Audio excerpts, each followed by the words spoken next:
Hello and welcome to the Life After Diets podcast. I'm Sarah Dosanjh, psychotherapist and author of the book, I Can't Stop Eating. And I'm Stefanie Michele, binge recovery health coach. If you feel out of control around food, we get it because we've been there. Thank you for joining our conversations about how to make peace with food and feel more comfortable in our bodies. Now on to this week's episode. Hi, you. You're nice. back. You're back. I know. It's so nice to see you. I missed this more than I expected to. I didn't realize it until it was time to come back. Yes. And I was like, oh my gosh, I get to record podcasts again. I missed it too. You get in this cycle because you're in this very repetitive routine. Every day is the same. And you kind of forget that you are a person and have a life outside of the yoga teacher training when you're on it. And you're seeing the same people that begin as these faceless strangers. And by the end of it, everybody, of course, knows each other really well. And they're bickering like anything. Oh, really? Doesn't take long. Yeah, not at all. Not at all. There's funny. interesting interpersonal dynamics at times, but it feels very good to be back. It does. Well, when we were leaving, some people were saying, in fact, everybody in my little group was saying that they weren't ready to go home. And I was like, I am. Oh, yeah? Okay. I was wondering that. I was like, I wonder if, because I know leading into it, you had so much stuff going on just getting there. Yes. And then adjusting once you were there. So I didn't know if like leaving, you would be like, well, I just got settled. No, I did. I never got settled, Steph. Okay. I didn't feel Interesting. settled once. Everything. I was physically uncomfortable every waking moment, and maybe some of my sleeping moments as well, whilst I was there. Shall we talk about it? Did any body image issues come up? And listeners, I don't know. Sarah, this is literally the first time that I have talked to Sarah properly, besides a few texts here and there, since you returned. So you're getting this raw. You're getting this raw as well. I'm getting this raw. Yeah. I don't know what you're going to say. I just know that there was stuff that came up that might be podcast worthy. So here we go. Yeah, there's always stuff. I mean, I don't know whether to start with food. I don't know whether to start with body image, where to start. What I will say is we arrived on the Thursday, and on the Sunday, I was frantically Googling flights home. Yeah, you said that. Seriously, looking at flights home. What was that? What was happening? I had barely slept. We traveled through the night to get there, and I really struggled with sleep. And there was one night particularly early on where in the evening, I'm not going to talk about it in too much details because I don't want to upset people listening. And I only caught the tail end of it. I heard it, and I heard the people shouting, and I went out, and there was a guy who'd almost beaten his dog to death in the street. And I only saw some of the attack, but the girl who was there then relayed it all to me, and I got in bed that night, and I could not. It disturbed me so much that it really, really unsettled me and made me hate this place. And then when we spoke to the people at the ashram about it, the head monk guy was like, "Oh yeah, we know who this guy is. We'll keep an eye on him." And in one of the classes, one of the tutors mentioned something. I can't remember what he was talking about, but as an illustration of what he was talking about, he said, "Oh, it's like how you need a stick to train a dog." And I'm in my head, I'm screaming, You don't need a stick to train a dog. It was a massive culture shock getting there in many ways, and some kind of cultural differences you have to sort of accept and go along with, and others I just couldn't get on board with. Like some of the talk about karma. So I got ill at one point. I got the Indian eye flu. What? Did I tell you about this on the messages? No. Yeah, you guys said you were ill, but that was more stomach. Oh, there was a few. There was various things that went on with my body there. One of them was the Indian eye flu. It's basically like a form of pink eye. That's what I would think. Okay. Yeah, but you get quite poorly with it as well. And you have to wear sunglasses all the time because they have certain beliefs that if you look at someone with pink eye, you'll catch it. And so there's three of us sitting at the back of the class with our sunglasses on, like pariahs. I just feel like you must have looked like you were too cool for school. And that's what I said. I've got a photograph of like the three of us against the back wall, all wearing our shades. Like, I don't know about this yoga You were stuff. like the cool kids at the back of the class. Yeah. Totally. And in one of the classes, again, the monk was talking about getting ill. And basically he said that it was about a lack of discipline why we would get ill. Wow. And I was really upset about that as well. That really made me feel, I try not to use that phrase, but I felt really angry and really upset about it. And he did backtrack. Becca had a one-on-one with the monk about something else, and she mentioned it, and he did backtrack on what he said a bit to her. But the three of us who got ill, we were the ones who were actually doing the things we were supposed to do. So we were put in these cleaning groups of 6, and the three of us who got ill, we were the only ones who ever turned up to do our cleaning. The others were like, oh, we just can't be bothered, we're just not going to show up. So the three of us were doing 6 people's cleaning every day. Did you mention it? That get ill, and then you have the nerve to say it's because we don't. I would have raised my hand and been like, did you tell him? No, because I felt too vulnerable, and I felt too uncomfortable, and I felt too not me, you know? Yeah. The version of me that I can be in the UK when it's like more grounded. And again, like the culture there is like, you don't complain about stuff. We had exposed asbestos flaking off our walls in our room. Wow. And you can't go and complain about things because they just don't care. It's just a whole different thing. It sounds disorienting. It was. And then for our classes, so our classes began at 7 a.m. And some days they finished at 9 p.m. Some days we were finished by 7. But we would be sitting on the floor, on a hard wooden floor for the whole day if we weren't doing yoga in the classes. And my body does not feel comfortable sitting cross-legged on the floor. And I thought it would get easier, and it didn't, Steph. It really didn't. Yeah. That's why I sit in this chair now instead of on my carpeted closet floor. Yeah. And then again, at one point, one of the tutors said something about like all the moving around and not being able to sit still in cross-leg is because your soul isn't comfortable in your body. I was like, my soul's just fine, thanks, buddy. Like my back just hurts. Okay. My hips are not open. I'm getting a vibe. Yeah. Like you're being blamed and like things are being projected back on you here. So it's not just the discomfort, it's the way that that's being interpreted and thrown back to you. Yes. And anybody who complained about anything were told, you're bringing negative energy into it. It was all about being positive. One girl was bit by a dog really badly, and she came in the room and they went on about being positive and started singing this song about being positive through the pain. And she was upset. Yeah. Understandably so. It was okay. This is not what I was expecting. I know. Well, that's what Becca was like. They keep talking about this yogi stuff and they're not living it. Okay. Yeah, some hypocrisy. So that was that. All right. So this is all leading to you feeling like I want to get on a plane and get home. Yeah. I didn't want it to be this reactive thing if I left, because I didn't want to regret leaving. So I needed to be really sure that it wasn't just a one moment decision. So I gave myself to the next day. And then the first full week that I had, I really enjoyed that. My body started to feel better. It started to respond. I went to see the Ayurvedic masseuse who was doing work on my hips, because I had problems with my back before I went. Yes. A lot of that is to do with tight hips and tight quads.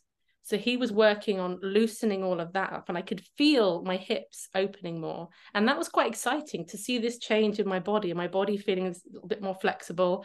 I started to feel a bit stronger as well, because we're pushing ourselves and doing a lot more strength stuff. And then that was when I then got ill for a couple of days. Then when I got into the second week, my body just went, and it just pushed back. Okay. And then my wrists were hurting and my feet were hurting. My knees and my hips were causing me pain as well. I felt like I didn't have any strength in me. I felt like this strength that I felt that was building, it was like a sudden sense of like, I felt like I was making this progress, and then I just started going backwards. Yeah. Everyone else seems to be just getting stronger and more open and being able to do more and more stuff. And I'm feeling like I can do less and less stuff. Did you feel like, okay, so back up a little bit. So there's this, you went in with pain in the body. And I remember you texting me at some point to say like, or maybe I saw you post it somewhere that you said, my body's feeling actually better now.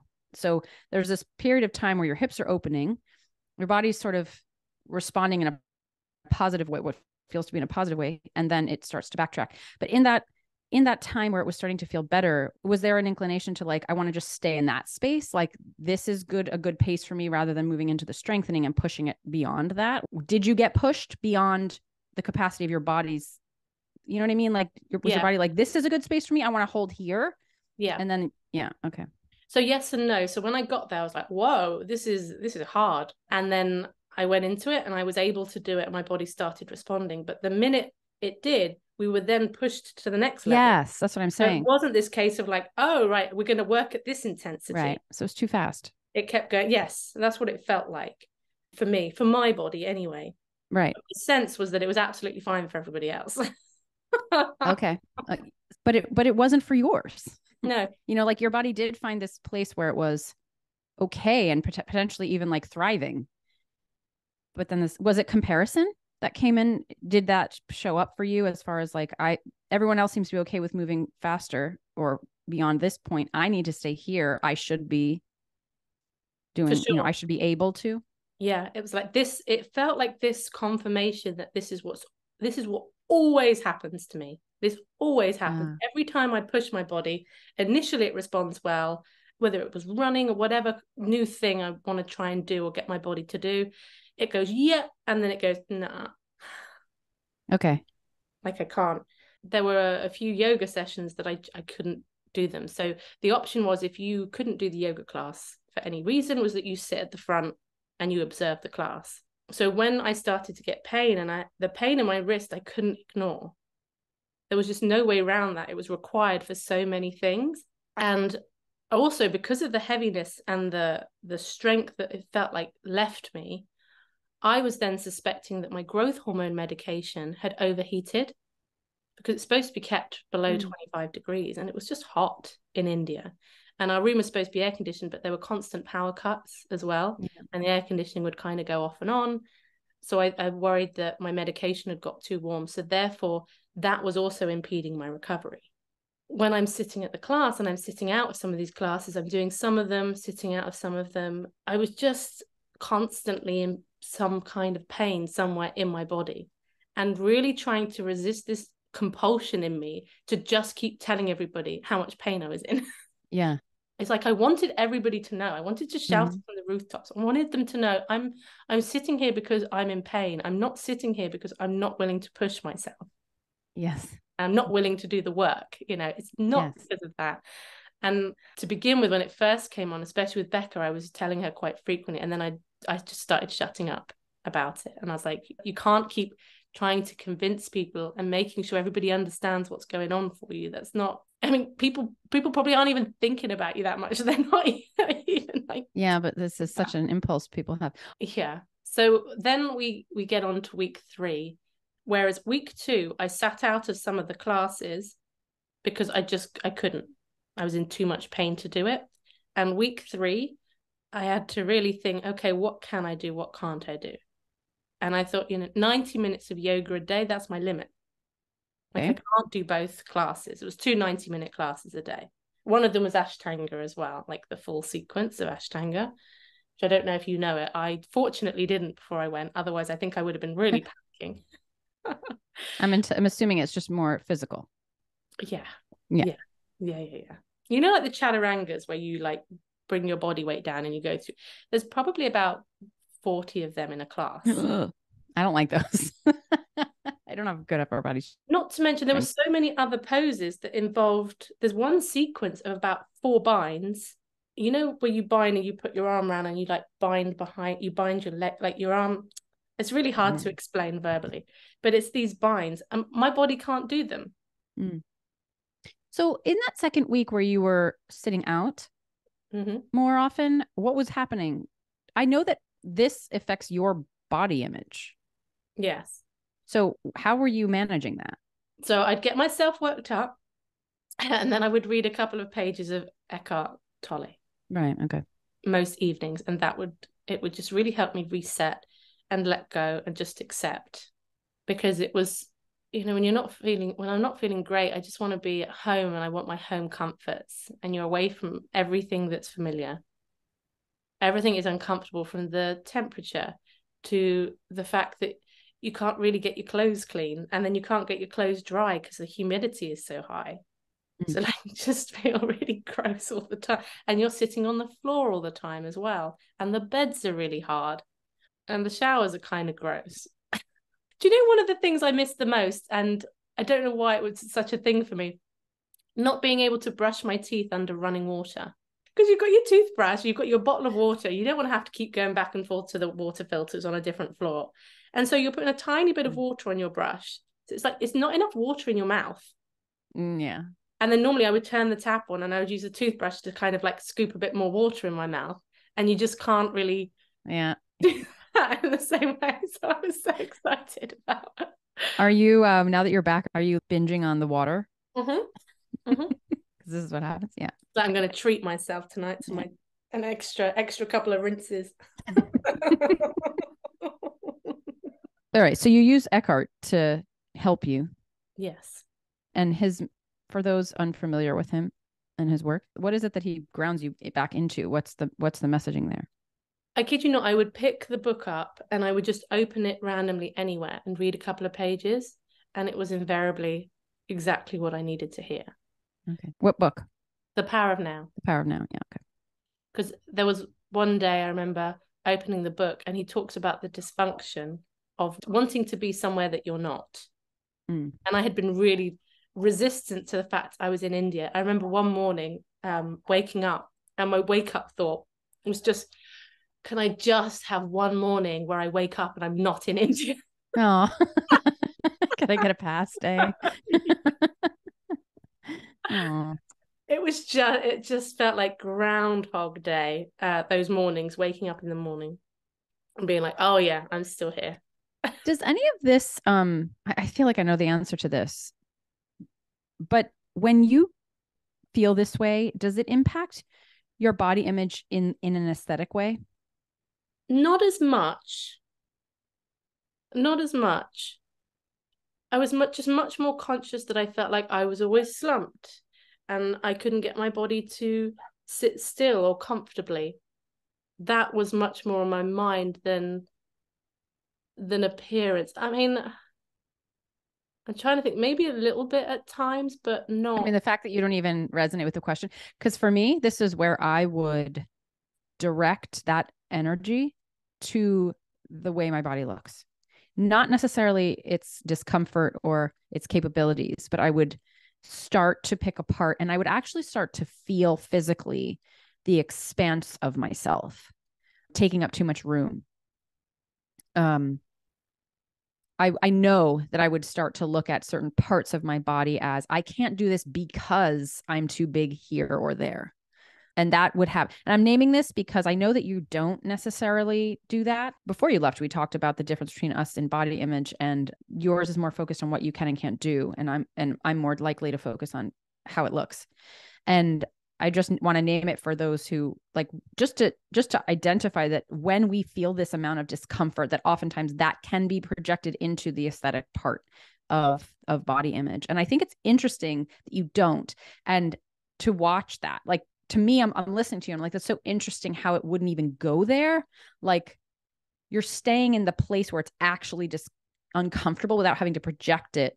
I guess you are in your own way. Like, you're sort of making up a story still, but I just want to speak to those who would identify with putting it on the body size. It came up for me a bit in the binds, but again, it's sort of linked to what my body can do, but I can't get into the binds because my thighs are bigger than majority of the people in the class, and I have more on my stomach. So you need more space there in order to wrap yourself around, which I couldn't do. So I felt it there, but again, it came up because my body couldn't do this thing. But it was a thought of my body is too big in that moment. My body is too big to do this. If you would like to come and connect with us in person, we're going to be in Dublin on Saturday, the 16th of September, 2023. We're going to be teaming up with the Intuitive Eating Hub for a workshop, followed by a social at a local Irish pub. We would love to meet you and hope you can join us. And don't forget, you can still join our community of listeners by signing up on Patreon for access to monthly support calls, an active private Facebook group, and regular Ask Us Anything bonus calls. Links for Dublin and for the community are in the show notes. How was the how is it being in a yoga training? Were other bodies small? Because that's what I would expect, right? Like there would be a whole bunch of small bodies, and that would invite some comparison for me. Yeah, I think I was expecting to be in a class full of, the woman in the class who's like small and lithe with long limbs who can bend. This is who I picture. Yes. That's who I pictured as well. And there were not many people who fit that body type. Okay. So there was a little bit more variation in body shape. I would say there was one person who was in a bigger body than me, and that was a man. And then there was another woman who was probably same size as me, and everybody else would be smaller. So okay. Yeah, that would have been. But I was also surprised that there were a couple of people there who were real beginners. There was a woman there who's like, yeah, I've never done yoga before. And I'm like, you're doing a teacher training? Become a train. I'm going to go all in. Yeah, I know. That's one way to do it, right? Black and white thinking right there. Why not? Why not? So I think I was a little bit more pleasantly surprised just at the variety of body shapes a bit more. I did feel a little bit conscious of being almost the oldest there. There was a woman who was 45 and I'm 41. So I would have been next. And then, of course, there's all the kids, there's all the 20-year-olds. Yeah. I'm thinking, I'm now old enough to be your mother. I think if that would bother me. I don't know that it bothered me. That's not the right word. I was aware of it. Again, it came up when I was thinking about my body recovering. Yes, other people seem to like their bodies just adapted and they just became stronger and more flexible as the result of pushing. And then one of the things I was thinking was, you are 41 as well as having a chronic health condition, Sarah. So I have a question. If you were doing this training by yourself, if it was like 1-to-1, would this have felt the same? Probably not, but I guess it would depend on the tutor. Yeah. With a 1-to-1, like how that was. I do genuinely think, had I not gone with Becca, I don't think I would have gone in the first place had Becca not been going. I wouldn't have gone and done it. Really? Well, yeah, because I didn't think there was a big part of me that thought I wouldn't be able to do this at all. I thought I would get there and I would just be writing.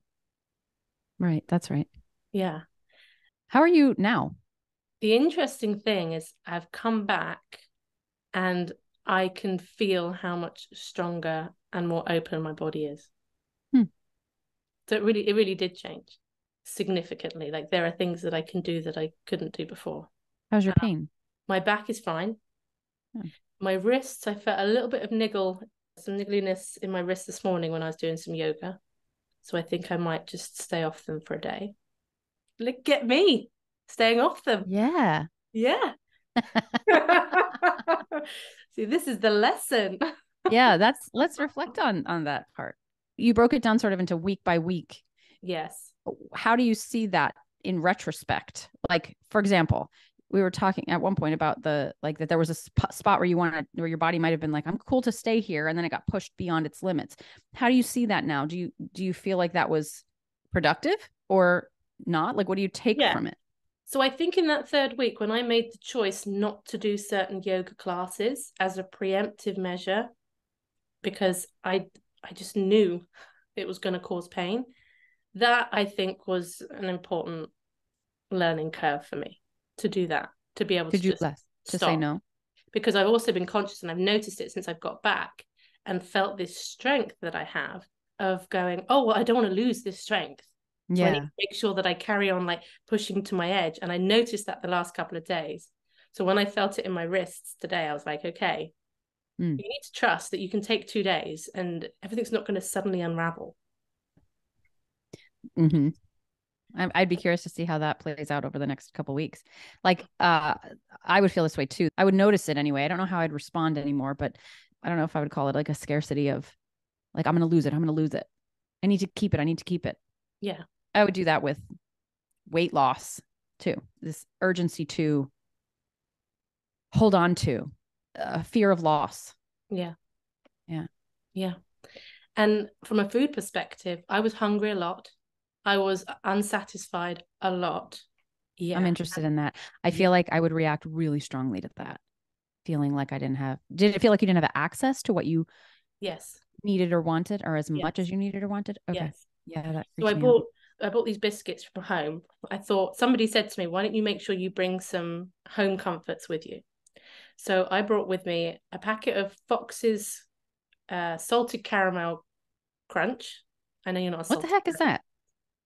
They're a little bit like, they're not ginger nut biscuits. They're kind of like, it's like a little biscuit sandwich. And obviously you say cookies, we say biscuits. Okay. So it's like a little cookie sandwich with a little filling, like an Oreo, but not the same biscuit at all. So I had a packet of those.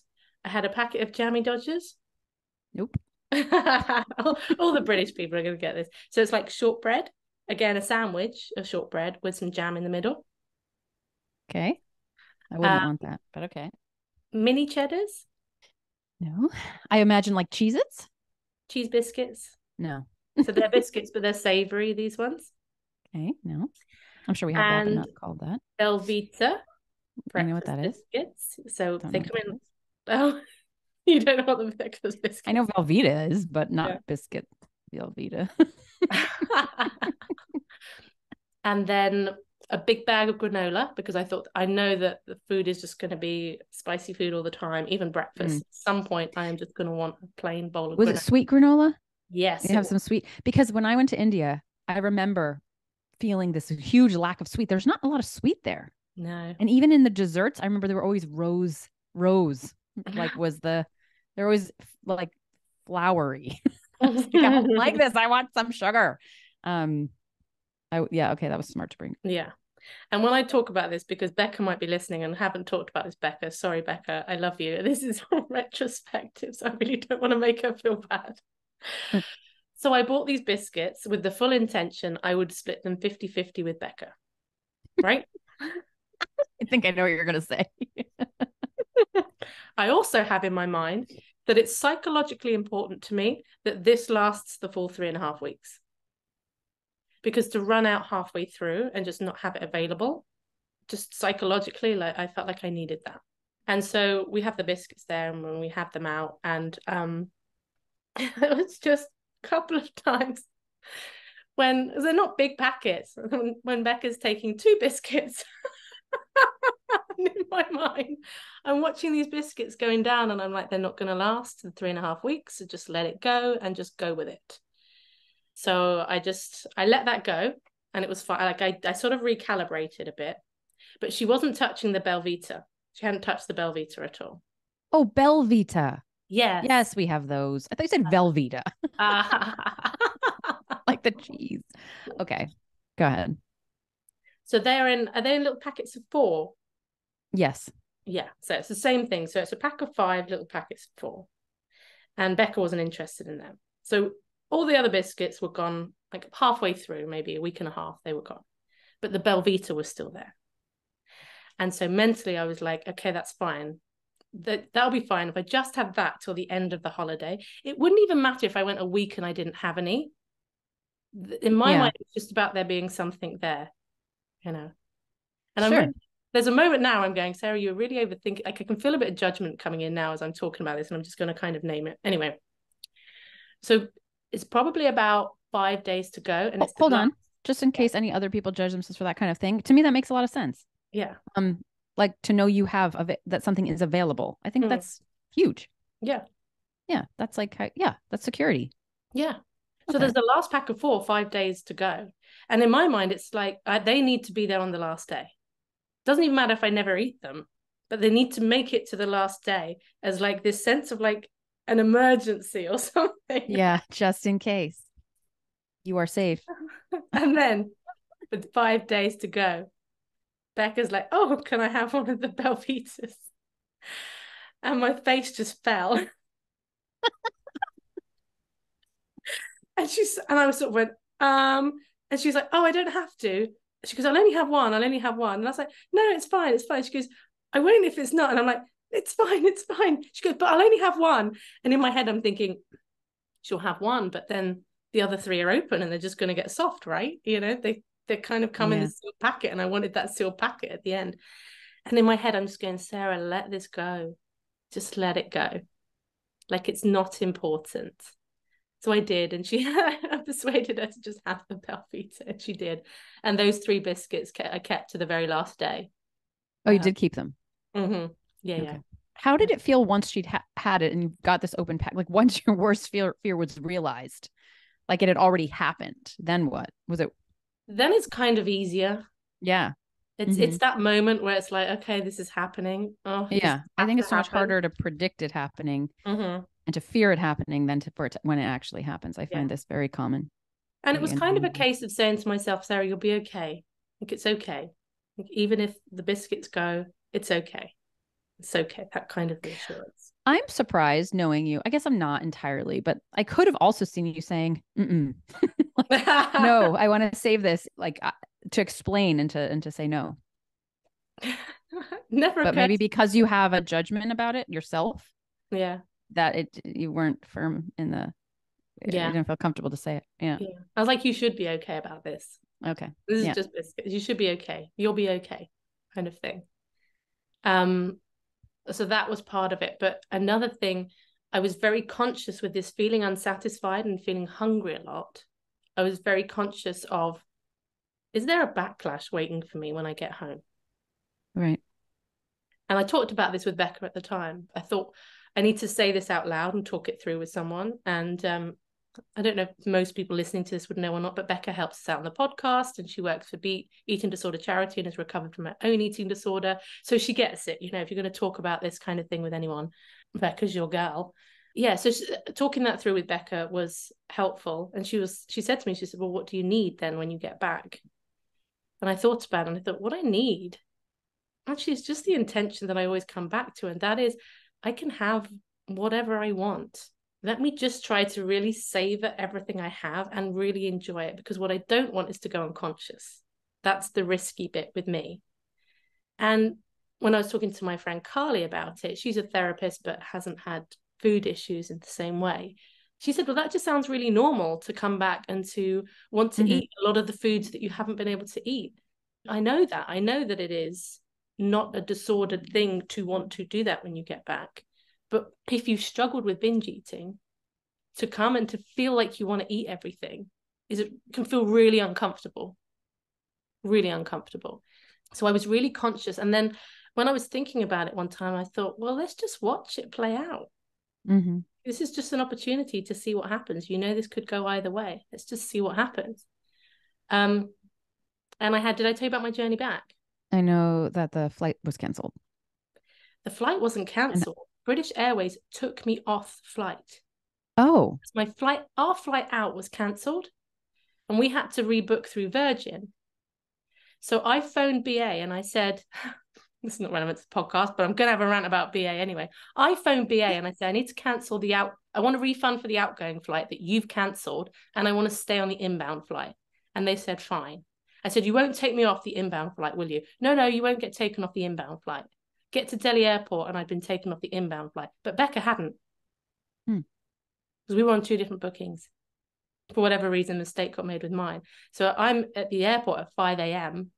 and I end up not being able to get a flight till 4 a.m. I was 23 hours at Delhi airport, having just driven all through the night before to get from Rishikesh to Delhi. It was a 5-hour drive from midnight till 5 a.m. Then a 23-hour wait at the airport. And then, of course, like a 9.5-hour flight back to London. Then I had to drive 3 hours to Derby. And I was and I had a really sore throat. I thought I was getting tonsillitis. I could hardly speak when I got back. And I had really bad stuff. My stomach was fine when I was in India until the night before I left. We ate out and I had a samosa that was too spicy for me. But I also had some watermelon juice that had ice in it.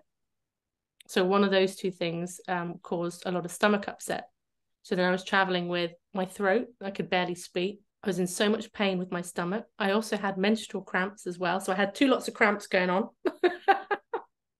And I was exhausted. And I was just... Could you sleep? I got about 4 hours on the flight. When I was at Delhi airport, I booked a hotel. I don't know how you made it through the airport. For 23 hours.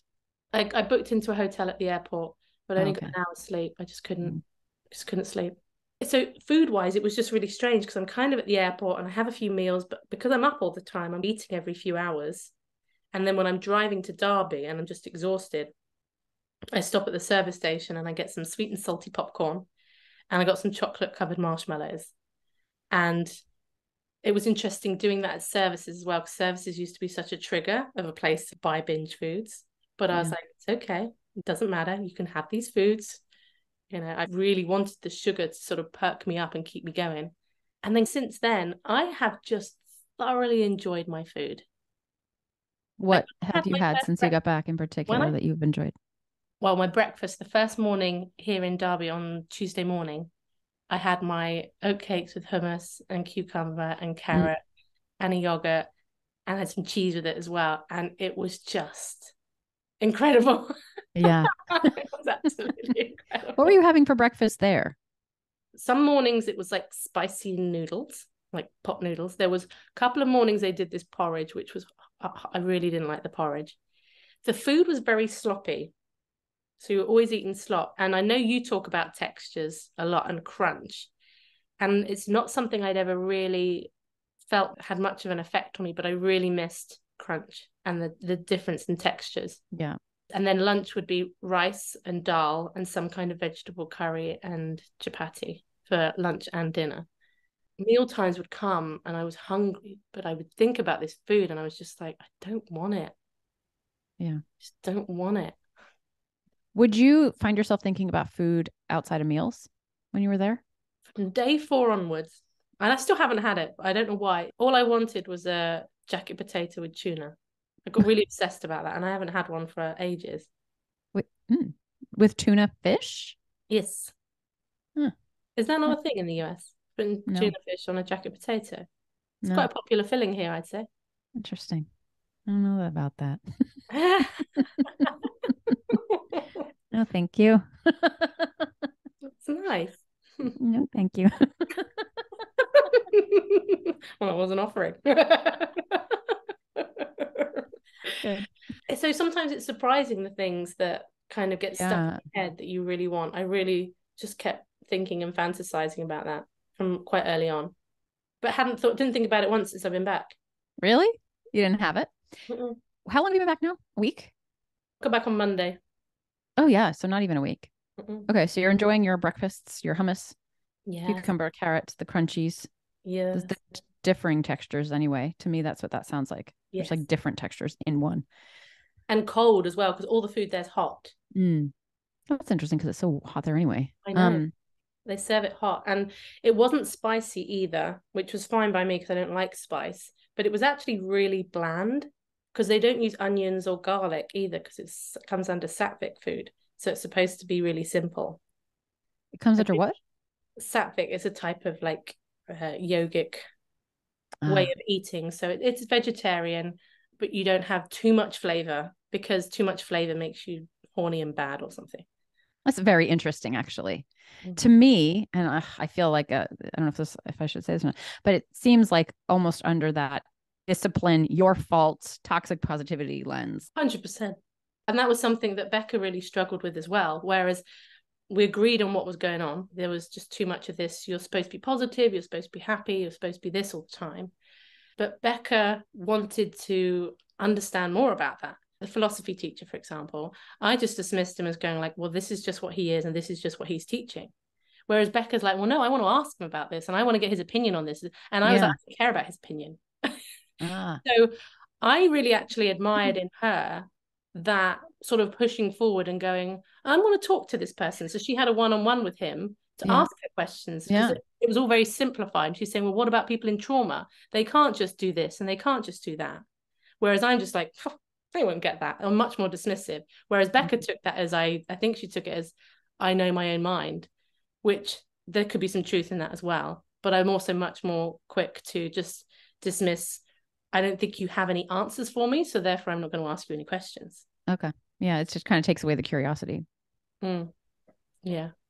But I like Becca's way. I think going in there and having those conversations. Well, I would feel compelled to, just from the point of view of like, how do you, sometimes when I don't understand or agree with somebody, this actually happened while you were away, completely irrelevant, but I was like, how do you think like that? Like, I so vehemently disagree with you that I need to know why. I feel like sometimes I'm like, am I missing something? Because I truly can't understand it. And I would want, from that curiosity of like, how do you think that? How can you sit with that if this, like what say you, to these things?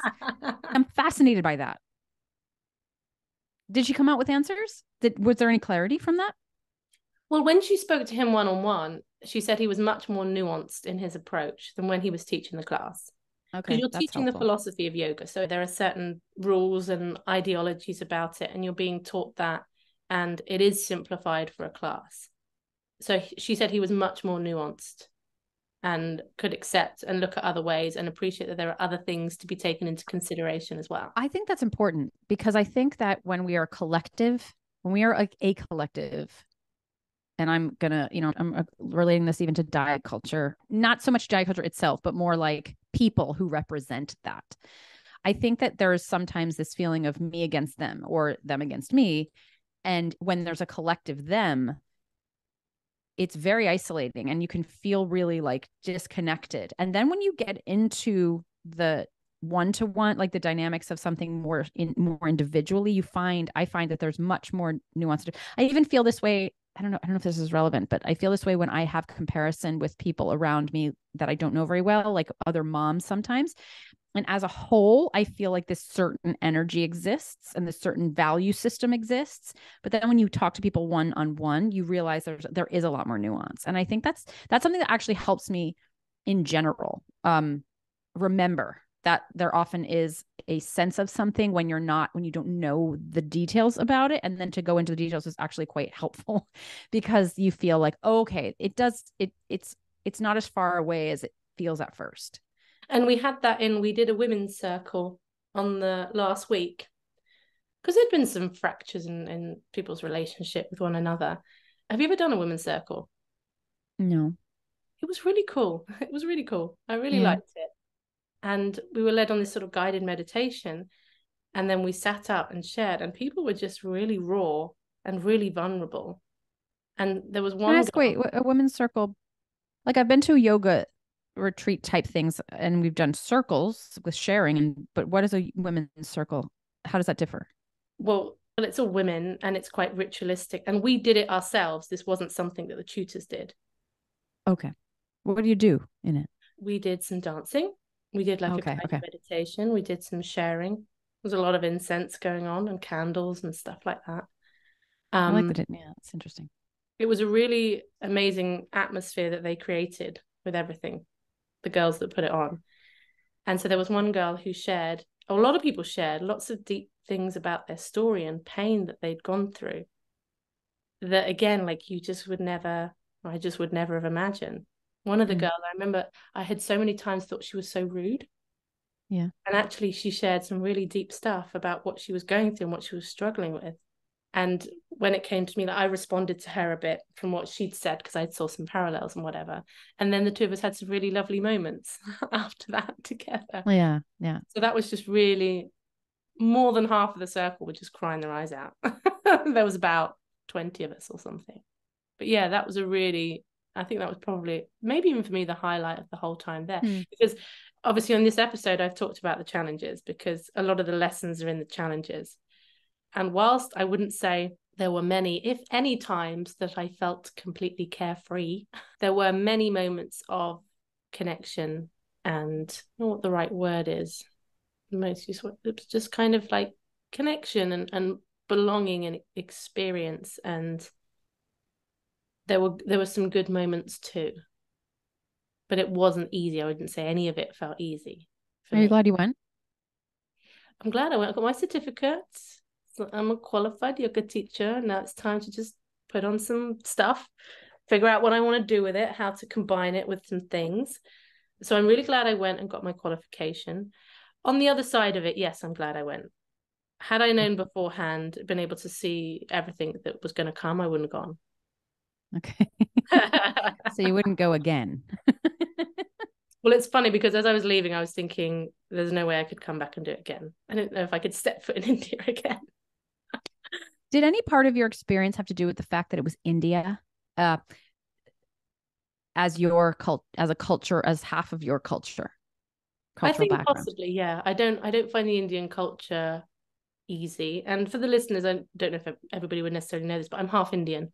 My dad is Punjabi, and he has a complicated relationship with his culture. And that's what I meant. I mean, personally, like because it's India in particular, like was that part of it for you? And I've been to India once 12 years ago, and I found it really difficult. I found so many things really difficult about being there, and I always said I would never go again. Right. And then I went again, but I thought it'd be fine. I'll be in the ashram. I'll be safe. Like, what could possibly happen? We didn't get to go out much because our schedule was so intense. But when we did go out, I found it quite stressful. Yeah. Being out and about in India, I find the cows stressful. Like they're just everywhere. Yeah, they've got horns and they do nut people. Yeah. I'm always worried I'm going to get gored by a cow. Yeah. And there's the stray dogs, which initially, because I'm a little bit nervous with dogs anyway. Initially, I found the dogs in Delhi harder last time I came, but these dogs, I kind of saw quite quickly how tame they were, and I felt a lot more relaxed around the dogs. And we went up to the waterfall once, and these 3 dogs came and joined us and started walking with us.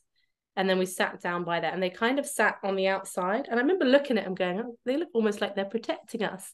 And then someone was saying later that actually they do that. They kind of like adopt groups of people as this little tribe. And they have been known to like protect humans from monkeys and even tigers. They've been known to stand I think up. I like that so much. Yeah.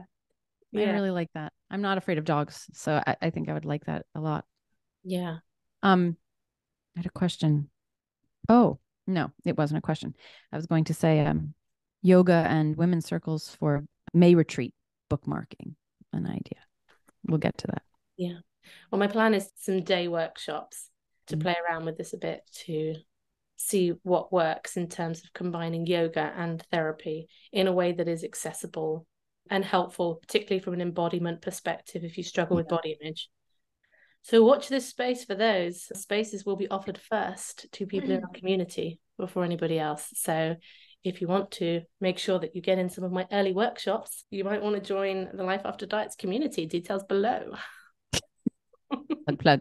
All right, I think we are at time. Dublin's not. No, we'll do this. We'll let's put this one out next week. I think we should bump this one up. Yeah, that makes sense. So I've just got back. Okay. Then there's still time to get tickets to see us in Dublin. Yes. I really wish you'd come, listener. I thought you were talking to me. I was going to say, I'm going to. No, that's why I qualified it. You listener. Yes, you. We want to meet you. You think we're talking to everybody, but we're not. We're not. We're talking to you. We see you there. We see you. We've only got 10 tickets left. So if you can, come along. Come on over.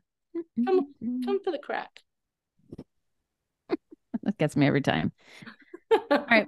Well, thank you for sharing your experience. And I just want to say thank you to there were so many listeners that have messaged me kind of before, during, and after to give me well wishes for India, because people have, it's amazing because obviously a lot of people have been aware about how I was feeling before I went, and that's a strange position to be in as well. And people are invested in my experience. How did that happen? I know. That's nice. But I've really appreciated your messages and support and love. I felt it, and it was really, really nice. Thank you. We have a nice community. I'm glad you're back. I'm glad to be back. Yeah. All right. Well, see you next time. Have a good day.